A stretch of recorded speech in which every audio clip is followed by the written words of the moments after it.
తుని చిన్నారి జ్ఞానేశ్వరి అదృశ్యం కేసులో కీలక పరిణామం చోటు చేసుకుంది. ఈ కేసులో ప్రధాన క్లూగా భావించిన పెంపుడు కుక్క మృతిపై నెలకొన్న అనుమానాలకు ఫోరెన్సిక్ నివేదికతో తెరపడింది. కుక్క శరీరంపై ఎలాంటి గాయాలు, దాడి ఆనవాళ్లు లేవని నిపుణులు తేల్చారు. ఆహారం తీసుకోకపోవడం, అనారోగ్యానికి గురికావడం వల్లే కుక్క మృతి చెందినట్లుగా నివేదిక వెల్లడించింది. అయితే కుక్క మృతి మిస్టరీ విడిన అసలు మిస్టరీ అయిన చిన్నారి జాగును ఆచూకీ మాత్రం ఇంకా తెలియలేదు. 20 రోజులు గడిచిన చిన్నారి జాడ దొరకకపోవడంతో పోలీసులు కిడ్నాప్ కోణంలో దర్యాప్తును కొనసాగిస్తున్నారు.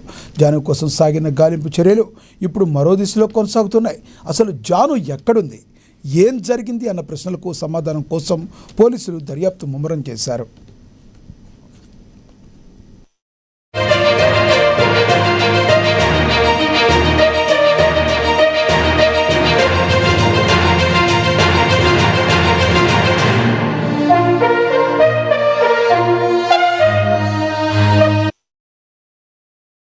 చిన్నారి జ్ఞానేశ్వరి అదృశ్యం కేసు గురించి మరింత సమాచారాన్ని మా ప్రతినిధి శ్రీనివాస్ అందిస్తారు కాకినాడ నుంచి. శ్రీనివాస్, చెప్పండి, మీ దగ్గర ఉన్న తాజా సమాచారం ఏంటి? థ్యాంక్ యూ లక్ష్మణ. తినులో చిన్నారి జాను అదృష్టమై కీలక పరిణామం చోటు చేసుకుంది. ఈ కేసులో మిస్టరీగా మారిన పెంపుడు కుక్క పరిస్థితిపై ఫోరెన్సిక్ నివేదిక సంచలనం ఇచ్చారని బయటపెట్టిందని చెప్పవచ్చు. ఫోరెన్సిక్ నిపుణుల నివేదిక ప్రకారం కుక్క శరీరంపై ఎలాంటి గాయాలు లేవని, ఎలాంటి జంతువులు కూడా దాడి జరగలేదని, ఆనవాళ్ళు కూడా కనిపించలేదని తేలింది. ఆహారం తీసుకోకపోవడం వల్ల కుక్క అనారోగ్యంతో సమస్యల కారణంగానే కుక్క మృతి చెందినట్టుగా స్పష్టం చేశారు. దీంతో కుక్క మృతికి చిన్నారి జాను అదృశ్యానికి ఎలాంటి సంబంధం లేదని కూడా అధికారులు నిర్ధారణకు వచ్చారని తెలుస్తుంది.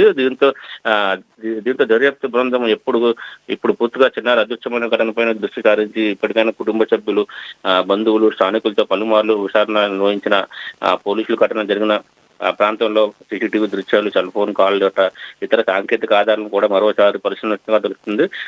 గత 20 రోజులు గడిచినా గాను జాను ఆచూకీ లభించకపోవడంతో కుటుంబ సభ్యులు ఆందోళనకు గురవుతున్నారని చెప్పొచ్చు. రోజు రోజుకు తల్లి కూడా ఆరోగ్యం కూడా క్షీణించిందని చెప్పొచ్చు. గ్రామంలో తీవ్ర ఉత్కంఠంగా నెలకొంది. విస్తృతంగా చేపట్టిన చర్చ ఆపరేషన్ కూడా ప్రస్తుతం నిలిపేసినట్టుగా అధికారులు కూడా మనం చూసినట్టు తెలుస్తుంది. కిడ్నాప్ కోణంలో కూడా పాటు ఇతర అన్ని కోణంలోనూ దర్యాప్తు కొనసాగుతున్నారు. ఇప్పటి వరకు కూడా చిన్నారికి సంబంధించిన కూడా ఎలాంటి స్పష్టమైన ఆధారాలు లభించకపోవడంతో కూడా కేసును మరింత మిస్టరీగా మారిందని చెప్పొచ్చు. జాను ఆచూకీ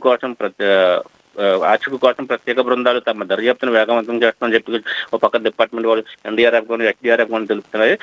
మరోపక్క అసలు జాను ఎక్కడ ఉంది, చిన్నారి అసలు ఏమైంది, ఈ ప్రశ్నకు సమాధానం కూడా ఇప్పటికప్పుడు దొరుకుతుందా అన్న కూడా ఉత్కంఠ రాష్ట్ర వ్యాప్తంగా నెలకొంది. అలాగే ఈ కేసుకి సంబంధించిన ఎవరైతే జానేశ్వరి కుటుంబ సభ్యులు ఉన్నటువంటి తోట చుట్టూ అడవి ప్రాంతంలో ఉన్నటువంటి ఎవరైనా సరే ఈ వేటగాళ్లు అపహరించుండొచ్చని కూడా కోణంలో కూడా దర్యాప్తు చేస్తున్నారు.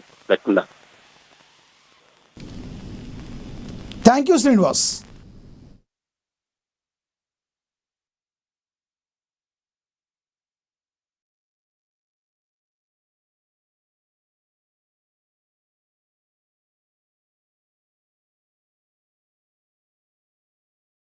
యాదాద్రి